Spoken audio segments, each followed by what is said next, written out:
നിങ്ങളുടെ favourite shows ഇനി ഒരിക്കലും മിസ്സാവില്ല. ഇപ്പോൾ C5 കാണും നിങ്ങളുടെ ഫേവറേറ്റ് ഷോ തികച്ചും സൗജന്യമായി.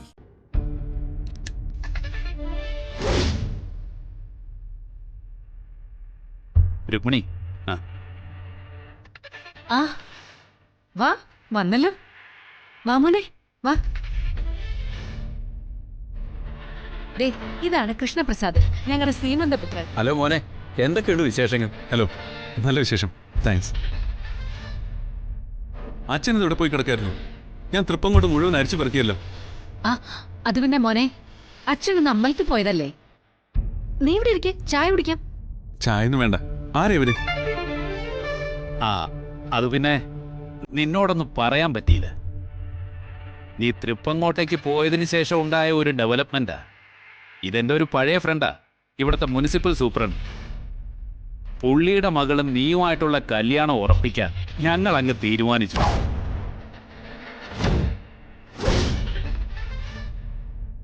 അത് സംസാരിക്കാൻ വിളിച്ചു വരുത്തിയതാ ഇവരെ.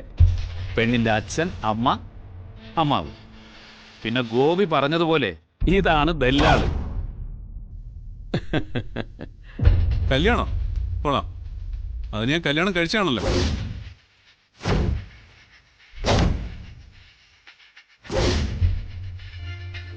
ഇവർക്കും അറിയാം കാര്യങ്ങൾ.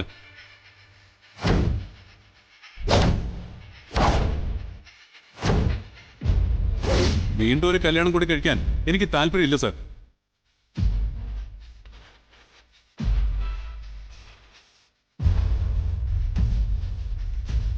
വേണമെങ്കിലേ ഇവരിൽ ആരെങ്കിലും മരുമകനാക്കിയാൽ മതി.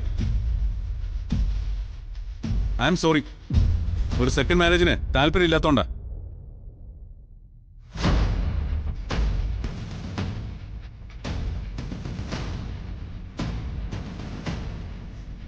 മിസ്റ്റർ ചന്ദ്രമോഹൻ, നിങ്ങൾ എന്ത് വൃത്തികളായി കാണിച്ചേ? കല്യാണം കഴിച്ച മകനെ വീണ്ടും കെട്ടിക്കാൻ ശ്രമിക്കുന്നോ? തന്നെ ഇപ്പൊ തന്നെ പോലീസിൽ ഏൽപ്പിക്കേണ്ടതാ. നിങ്ങൾ വെറുതെ തെറ്റിദ്ധരിക്കുക. അവൻ കല്യാണമൊന്നും കഴിച്ചിട്ടില്ല. ഈ ആലോചനയിൽ നിന്ന് രക്ഷപ്പെടാൻ വേണ്ടി പറയുന്ന മുടക്ക് ന്യായോ ഇതൊക്കെ? എന്ത് ന്യായമായാലും ചെറുക്കൻ ഈ കല്യാണത്തിന് സമ്മതിക്കില്ലെന്ന് വ്യക്തമാക്കിയതല്ലേ, ഇനി എന്ത് പറയാനാ?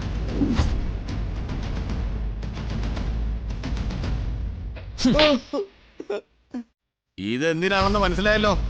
ഒരു കാര്യവുമില്ലാതെ ഞങ്ങളെ ഇവിടേക്ക് കെട്ടിക്കയറ്റി കൊണ്ടുവന്നതിന് മേലിൽ തന്റെ മുഖം കാണാൻ ഇടവരരുത്. ഞങ്ങൾക്ക് ഒരു കല്യാണം ആലോചിക്കുമ്പോ അവർക്കതിൽ താല്പര്യമാണോ, അവർക്ക് സമ്മതമാണോ എന്നൊക്കെ ചോദിച്ചന്വേഷിച്ചിട്ട് വേണം പാർട്ടിയെ വിളിച്ചു വരുത്താൻ.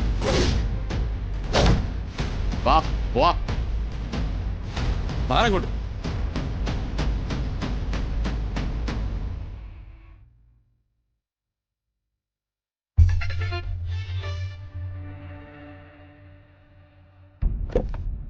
ഒരുമാതിരി ചെറ്റത്തരായിപ്പോയി സാറേ. അയാൾ അടിച്ചിട്ട് പോയത് എന്റെ മുഖത്തല്ല, നിങ്ങളുടെ മുഖത്താ. അത് മനസ്സിലായിക്കോ?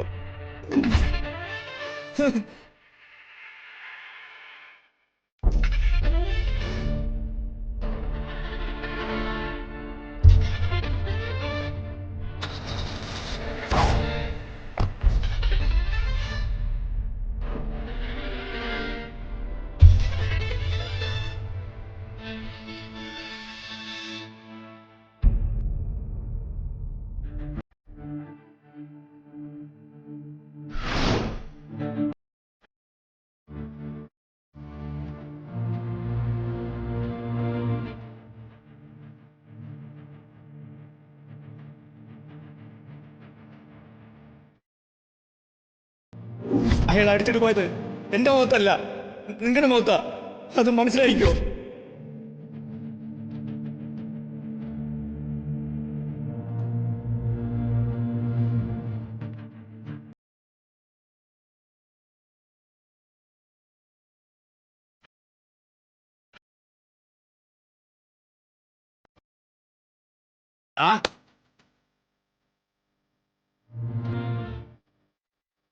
അവരുടെ മുന്നിൽ വെച്ച് നീ എന്നെ അപമാനിച്ചു അല്ലേ?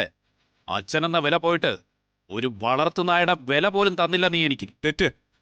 അച്ഛനാണ് എന്നെ അപമാനിച്ചത്. എന്നോടൊരു വാക്കുപോലും പറയാതെ എന്റെ കല്യാണം ഉറപ്പിക്കുന്നത് ശരിയാണോ അച്ഛാ? അതൊരച്ഛന്റെ അവകാശമാണ്. അതൊക്കെ പണ്ട്. കാലം മാറുകയാണ് അച്ഛാ. അച്ഛനോ അമ്മാവനോ പോയി കണ്ട് ഉറപ്പിക്കുന്ന പെണ്ണിനെ മക്കളും മരുമക്കളും ചെന്ന് താലി കെട്ടിക്കൊണ്ടുവരുന്ന കാലം അതൊക്കെ പണ്ടായിരുന്നു. കുട്ടികളാണായാലും പെണ്ണായാലും അവര് തീരുമാനിക്കും അവരാർക്കൊപ്പം ജീവിക്കണമെന്ന്.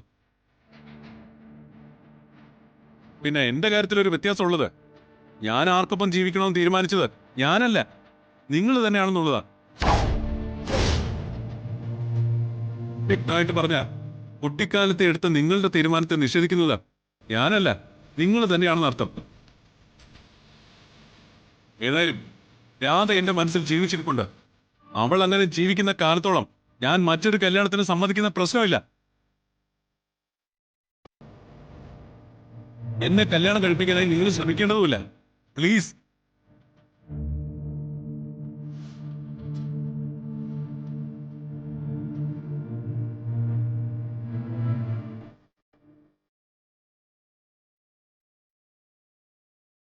നീ പറയുന്നില്ലേ നിന്റെ ഈ രാധ അവൾ എന്തേ മരിച്ചു കഴിഞ്ഞാൽ അന്ന് ആ രാത്രിയിൽ തൃപ്പങ്ങോട്ട് സുഭദ്രയ്ക്കൊപ്പം അവള് മരിച്ചു. എന്നിട്ടും അവളെയും വിചാരിച്ച് ഇങ്ങനെ നേറി കഴിയുന്ന നിന്നെക്കുറിച്ച് എനിക്ക് തോന്നുന്ന സഹതാപം ഈ ഒരു വിഡ്ഢിയ, വമ്പര വിഡ്ഢി, അത്ര തന്നെ. ആ വിഡിത്തം ഞാനങ്ങ് സഹിച്ചു. ആ വിഡിത്തം ചുമക്കാനും ഞാൻ തയ്യാറാ. അച്ഛൻ്റെ പാട് നോക്കി പോവാൻ നോക്ക്. എന്നെ ജഡ്ജ് ചെയ്യാൻ വരണമെന്നില്ല.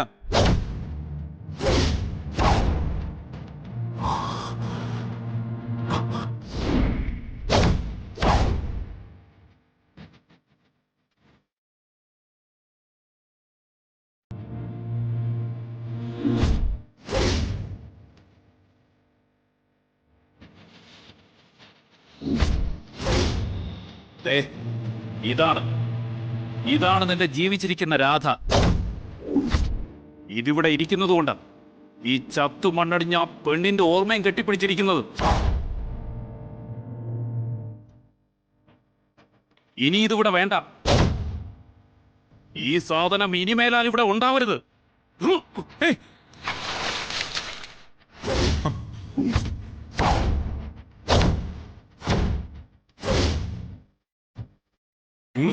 നിങ്ങൾ എന്നെ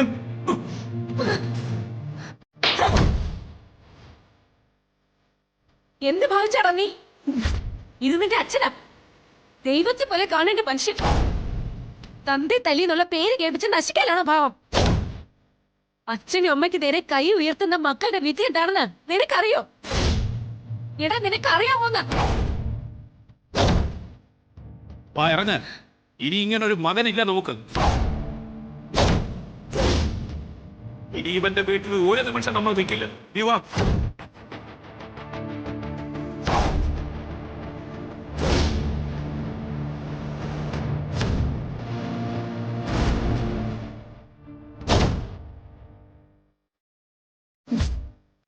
ഡൗൺലോഡ് ചെയ്യൂ C5 ആപ്പ്. കാണൂ എല്ലാ എപ്പിസോഡുകളും സൗജന്യമായി.